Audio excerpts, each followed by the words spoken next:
બીજા એક રિઝલ્ટ્સની ઉપર વાતચીત કરવા માટે આપણી સાથે મેનેજમેન્ટ જોડાઈ ચૂક્યા છે ટાઇટનના રિઝલ્ટ્સની ઉપર વાતચીત કરશે આપણી સાથે कंपनी CFO अशोक सोंथलिया जी। अशोक जी, शुक्रिया मेरे साथ आज जुड़ने के लिए। Very good morning.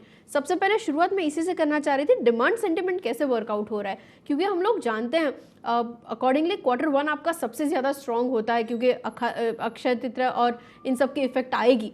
एक आइडिया Q4 कैसा था, बेसिक डिटेल्स से शुरुआत करें, बाकी पैरामीटर्स पे जाएं उससे पहले। तो नमस्कार अदिति, आपको और आपके दर्शकों को। Q4 में सेल्स फ्लैट थी हमारी ज्वेलरी में भी एंड ओवरऑल कंपनी की। काफी Q4 में 2 बार डिसरप्शंस हुए, एक बार वेव 3 की तरह ओमिक्रॉन को लेके पार्शियल लॉकडाउन्स हुए एंड जो हमारा सबसे बड़ा बिजनेस ज्वेलरी का है उसमें मार्च महीने में गोल्ड प्राइस की वोलेटिलिटी जो कि रशिया यूक्रेन कॉन्फ्लिक्ट के चलते इंड्यूस हुई थी, उसके चलते कस्टमर सेंटिमेंट थोड़ा सा वीक था और लोग इनडिसाइसिव थे बिग टिकट परचेजेस में। बट अप्रैल से गोल्ड स्टेबल होता जा रहा है और इनफैक्ट पिछले 10 दिनों में थोड़ा प्राइसेस नीचे भी आई हैं, तो उस हिसाब से अप्रैल का परफॉर्मेंस अच्छा रहा। अक्षय तृतीया भी हमारे एक्सपेक्टेशन के हिसाब से रहा है। आपने सही बोला, Q1 और Q3 ये 2 क्वार्टर हैं जिनको हम AT and DT big days बोलते हैं, अक्षय तृतीया एंड धनतेरस। सो अभी तक ये क्वार्टर हमारी अपेक्षाओं पर खरा उतर रहा है। Okay, agreed sir. अच्छा अशोक जी, एक और बात जो मैं करना चाह रही थी, काफ़ी ज़्यादा वन ऑफ्स थे इस बार जो रिजल्ट्स के अंदर हम लोग इफेक्ट होते हुए देख रहे थे। अगर इसके अलावा रिजल्ट्स कंपेयर करें प्री कोविड लेवल्स के साथ में और डिमांड कंडीशन देखने जाए, किस तरीके से वो कंपैरेटिव एनालिसिस वर्कआउट हो रहा है, एक आइडिया मुझे आप इसके ऊपर दे पाएँ, और specially in terms of margin कैसे दिख रहे हैं। मुझे सेगमेंटल के ऊपर डिस्कशन करना है, लेकिन वो आगे डिस्कस करते हैं। एक आइडिया इस पैरामीटर्स के ऊपर। आप अगर कंपनी का Q4 का परफॉर्मेंस देखें तो हमारे 2 वन ऑफ, एक वन ऑफ तो कंप्लीटली वीआरएस का था जो कि एक्सेप्शनल आइटम की तरह डिस्क्लोज हुआ है, और दूसरा मैं बोलूंगा पूरे साल का चार्ज वो Q4 में आया, क्योंकि हमारे यहाँ एक एक्सग्रेशिया देने की प्रथा है अगर हमारा अचीवमेंट बहुत अच्छा रहता है सारे एम्प्लॉइज को, तो वो सारा का सारा Q4 में उसका चार्ज आया है पूरे साल का। तो अगर वो उसको हम सिर्फ Q4 के लिए एडजस्ट करें तो मार्जिन हमारी ऑपरेटिंग मार्जिन एबिट 10% एबिट 10% ज्यादा रहा। लाइक पिछले Q4 में 702 करोड़ का एबिट था, अगर आप ये सारा एडजस्टमेंट करें तो रफली 770 करोड़ का एबिट है इस क्वार्टर में कंपनी का, और जबकि टॉप लाइन फ्लैटिस है, तो उस हिसाब से मार्जिन परफॉर्मेंस मैं बोलूंगा अच्छा रहा। पूरी कंपनी का 12% का एबिट है।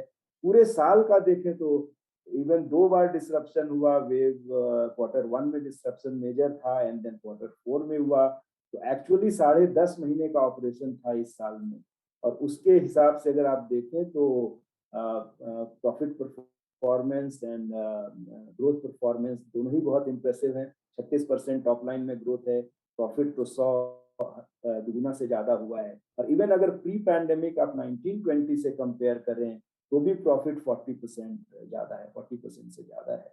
तो fully formally on the growth wicket. आगे अपॉर्चुनिटी हमें बहुत लार्ज दिखती है हर कैटेगरी में। हमको हमारा कॉम्पिटिटिव एडवांटेज इंप्रूव होता हुआ दिख रहा है एंड पोर्टफोलियो भी हमारा स्ट्रांग हो रहा है।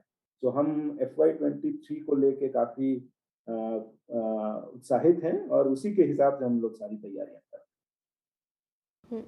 Okay, agreed sir. अच्छा, सेगमेंटल परफॉर्मेंसेस के ऊपर आता है, एक आइडिया मुझे ये समझना है, क्योंकि फ्रेग्रेंसेस और आपकी फैशन एक्सेसरीज इन दोनों में कंबाइनली अगर देखने जाए 34% से ज़्यादा इंप्रूवमेंट हम लोग देख चुके हैं ऑलरेडी। यहाँ से ट्रैजेक्टरी क्या बन रही है, और वॉचेस आईवेयर यहाँ पे किस तरीके से शेप अप हो रहा है, वहाँ पे एबिट पॉजिटिव वापस आते हुए कितना टाइम लगेगा पेस अप होने में, एक आइडिया इसके ऊपर अगर आप मुझे दे पाएँ। जो अदर्स में one fragrances and fashion accessories है, एक दूसरा सेगमेंट हमारा है तनेरा का, क्योंकि हमारा एथनिक वियर साड़ी का एक नया ब्रांड है, और ये कोविड के पहले ही लॉन्च हुआ था, लेकिन कोविड के चलते हमने इसका एक्सपेंशन प्लान रोक के रखा हुआ था।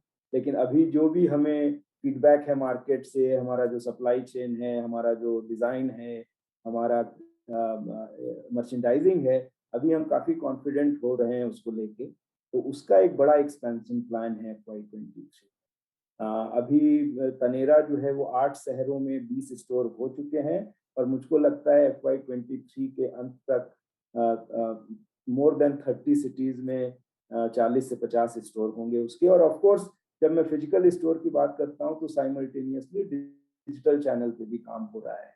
Fashion accessories also have big plans which will get unfolded, so they are generally in perfumes and then bags में है, तो उस पर हम काफी काम कर रहे हैं और वो प्रोग्रेस भी आप देखेंगे अगले साल। कमिंग टू आई केयर, हमने पहले बात की थी कि FY23 के अंत तक 1000 आउटलेट का हमारा लक्ष्य है, सो हम उस पर ट्रैक पे हैं।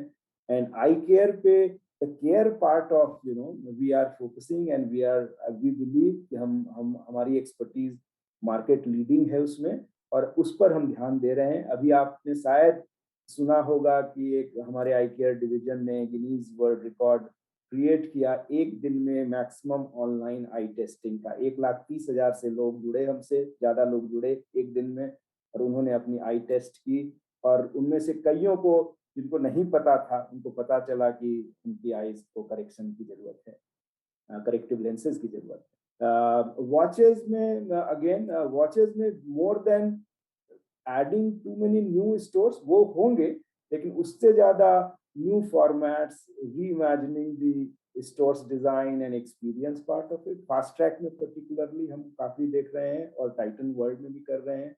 एक बात मैं आपको बताना चाहूंगा कि एक्चुअली जो वन ऑफ की हम लोगों ने बात की, अगर उन सबको एडजस्ट आप कर दें तो वो दोनों बिजनेस भी, watches and eye care, were profitable, actually not loss making in Q4। It is just because of those things they look like कि उनका नेगेटिव एबिट है।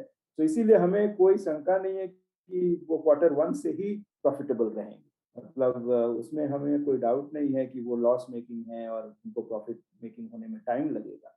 Q4 में ऑप्टिकली जस्ट दिखाई पड़ रहा है नेगेटिव नंबर, बट एक्चुअली अगर आप लाइक टू लाइक सब कुछ नॉर्मलाइज कर दें तो वो पॉजिटिव